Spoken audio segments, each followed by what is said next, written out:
एक आग थी, बदलाव की आग। दोस्तों, क्या आपने कभी सोचा है कि एक छोटी सी चिंगारी पूरे घर की किस्मत बदल सकती है? अहाना वही चिंगारी थी। ठाकुर परिवार जो परंपराओं का किला था, उसमें सांस लेना भी नियमों में बंधा था। चारों बहुएं अहाना, चारुदी, मीता और मंजली सिर्फ नाम की बहुएं थीं। अधिकार किसी के पास नहीं था। ठाकुर जी के बेटे पलटू का एक ही नियम था, बहू सिर्फ काम करे, सवाल न पूछे। लेकिन किस्मत कब किसे मोड़ दे, कौन जानता है। एक रात जब दुर्गा देवी तीर्थ यात्रा पर जाने की इच्छा जताती हैं, तो बहुएं सोचती हैं कि माँ को सुकून मिले, पर ठाकुर जी और पलटू को बिना बताए उन्हें भेज देती हैं। बस यही गलती उनके जीवन का तूफान बन गई। पलटू ने गुस्से में कहा, इन चारों को निकाल दो, हमारे घर की मर्यादा तोड़ दी इन्होंने। और ठाकुर जी ने बिना एक पल सोचे आदेश दे दिया। रात के अंधेरे में चारों बहुएं बाहर निकाल दी गयी। लेकिन दोस्तों, याद रखिए, जब घर से कोई औरत बाहर निकलती है तो वो टूटती नहीं, बन जाती है। अहाना ने आसमान की ओर देखा और कहा, अब देखना, यही बहुएं इस समाज का सिर ऊंचा करेंगी। अगर आप अहाना के फैन हैं तो चैनल को सब्सक्राइब करें। बाहर की दुनिया नई थी, कठिन थी, लेकिन चारों ने हिम्मत नहीं हारी। अहाना ने अपने डांस से मोहल्ले को मोहित कर लिया। चारुदी ने अपने सुरों से लोगों के दिल जीत लिए। मीता ने साइकिल रेस में पहला स्थान पाया और मंजली ने कबड्डी में सबको धूल चटा दी। धीरे धीरे पूरा मोहल्ला कहने लगा, देखो ठाकुर की बहुएं क्या कमाल कर रही हैं। मोहल्ले का बेस्ट बहू अवार्ड जब अहाना और उसकी साथी बहुओं को मिला तो तालियों से आसमान गूंज उठा। लेकिन ठाकुर हवेली में यह खबर किसी तूफान से कम नहीं थी। पलटू ने अखबार देखा और गुस्से में फेंक दिया, ये सब अहाना की चाल है, उसने सबको हमारे खिलाफ कर दिया। फिर ठाकुर जी ने आंखें नीची की,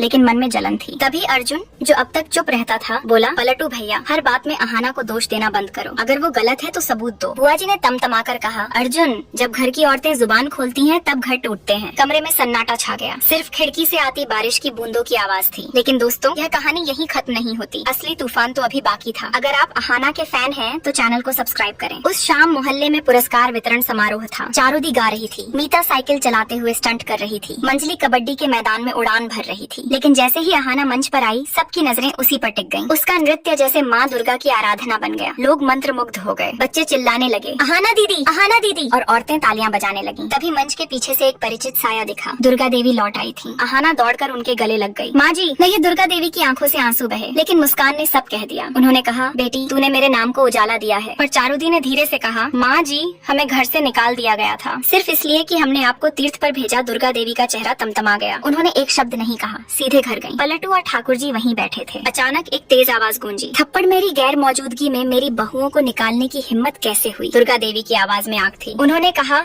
ये बहुएं इस घर की रूह हैं। तुम दोनों ने जो किया उसका प्रायश्चित अब तुम करोगे। और सबकी आंखों के सामने दुर्गा देवी ने पलटू और ठाकुर जी को हवेली से बाहर निकाल दिया। बुआ जी चीख पड़ी, दुर्गा, ये मेरा बेटा है। तो दुर्गा देवी बोली, तो उसके साथ जाओ, ये घर अब मेरी बहुओं का है। अगर आप अहाना के फैन हैं तो चैनल को सब्सक्राइब करें। पलटू और बुआ जी तंग गलियों वाले छोटे मकान में चले गए। उधर हवेली में पहली बार खुशियों की किरणें लौटी। दुर्गा देवी ने चारों बहुओं को गले लगाया। मैंने इन्हें हमेशा के लिए नहीं निकाला, बस सबक सिखाने के लिए। जब दिल से पछतावा होगा तब लौट आएंगे। अहाना ने सिर झुकाकर कहा, माँ जी, मेरे रहते इस घर को कोई दुख नहीं छू सकता। और लेकिन तभी दुर्गा देवी की तबीयत बिगड़ने लगी। अहाना चिंतित हो उठी। वह जानती थी कि माँ जी को खुश रखना ही उनका इलाज है। उसी रात उसने छोटू दादा, दुर्गा देवी के बचपन के दोस्त, को फोन किया। दादा, माँ जी की हालत ठीक नहीं है, आप आ जाइए। बिटिया, तेरी माँ के लिए तो जान भी हाजिर है, छोटू दादा ने कहा। कुछ दिनों बाद घर में फिर हंसी गूंजने लगी। छोटू दादा ने पुरानी कहानियाँ सुनाई। दुर्गा देवी के चेहरे पर मुस्कान लौट आई। लेकिन पलटू और बुआ जी भी पछतावे के साथ लौट आए। पलटू ने माँ के पैर छुआ, मुझसे गलती हुई, मैं माफी चाहता हूँ। दुर्गा देवी ने उसे गले लगा लिया। गलती स्वीकार करना सबसे बड़ी जीत है। माँ, मैंने क्या कर दिया?